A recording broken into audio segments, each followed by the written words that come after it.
Salam Patunggilan. Saudara-saudara, dalam suasana bulan Kitab Suci, kita ada dalam kegiatan Gema, Gerakan Membaca Alkitab. Hari ini kita membaca kitab Injil Markus pasal yang keempat. Dan sebelumnya kita bergumul dengan firman Tuhan, mari kita satu dalam doa.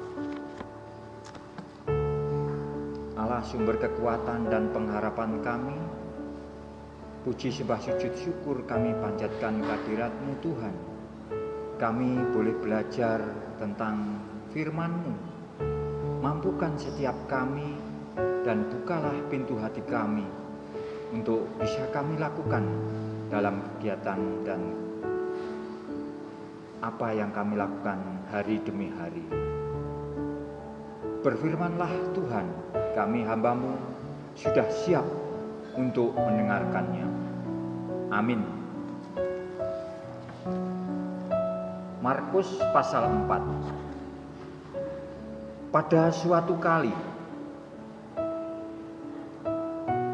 Yesus mulai pula ia mengajar di tepi danau.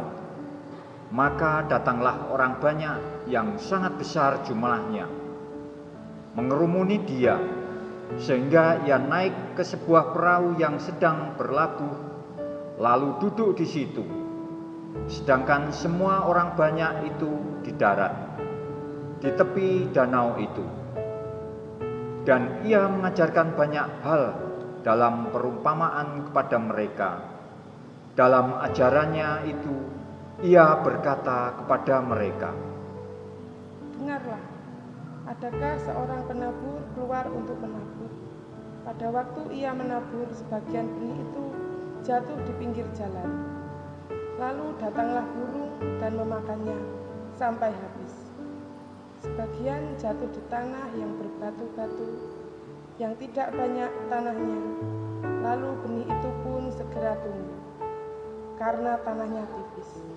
Tetapi sesudah matahari terbit, layulah ia dan menjadi kering, karena tidak berakar. Sebagian lagi jatuh di tengah semak duri. Lalu makin besarlah semak itu dan menghimpitnya sampai mati, sehingga ia tidak berbuah. Dan sebagian jatuh di tanah yang baik. Ia bertumbuh dengan suburnya dan berbuah. Hasilnya ada yang 30 kali lipat, ada yang 40 kali lipat, dan ada yang 100 kali lipat." Dan katanya, "Siapa mempunyai telinga untuk mendengar, hendaklah ia mendengar." ketika ia sendirian, pengikut-pengikutnya dan ke-12 murid itu menanyakan dia tentang perumpamaan itu. Jawabnya, "Kepadamulah telah diberikan rahasia kerajaan Allah. Tetapi kepada orang-orang luar segera sesuatu disampaikan dalam perumpamaan, supaya Sekalipun melihat, mereka tidak menanggap. Sekalipun mendengar, mereka tidak mengerti. Supaya mereka jangan berbalik dan mendapat ampun." lalu ia berkata kepada mereka, tidakkah kamu mengerti perumpamaan ini? Kalau demikian, bagaimana kamu dapat memahami semua perumpamaan yang lain? Penabur itu menaburkan firman. Orang-orang yang di pinggir jalan tempat firman itu ditaburkan, ialah mereka yang mendengar firman, lalu datanglah iblis dan mengambil firman yang baru ditaburkan di dalam mereka. Demikian juga yang ditaburkan di tanah yang berbatu-batu, ialah orang-orang yang mendengar firman itu dan segera menerimanya dengan gembira. Tetapi mereka tidak berakar dan tahan sebentar saja. Apabila kemudian datang penindasan atau penganiayaan karena firman itu, mereka segera murtad. Dan yang lain ialah yang ditaburkan di tengah semak duri. Itulah yang mendengar firman itu. Lalu kekhawatiran dunia ini dan 3 daya kekayaan dan keinginan-keinginan akan hal yang lain masuklah menghimpit firman itu sehingga tidak berbuah. Dan akhirnya yang ditaburkan di tanah yang baik ialah orang yang mendengar dan menyambut firman itu lalu berbuah. Ada yang 30 kali lipat, ada yang 40 kali lipat, dan ada yang 100 kali lipat. Lalu Yesus berkata kepada mereka, "Orang membawa pelita bukan supaya ditempatkan di bawah gantang atau di bawah tempat tidur, melainkan supaya ditaruh di atas kaki dian. Sebab tidak ada sesuatu yang tersembunyi yang tidak akan dinyatakan, dan tidak ada sesuatu yang rahasia yang tidak akan tersingkap. Barang siapa mempunyai telinga untuk mendengar, hendaklah ia mendengar." Lalu ia berkata lagi, Camkanlah apa yang kamu dengar. Ukuran yang kamu pakai untuk mengukur akan diukurkan kepadamu, dan di samping itu akan ditambah lagi kepadamu.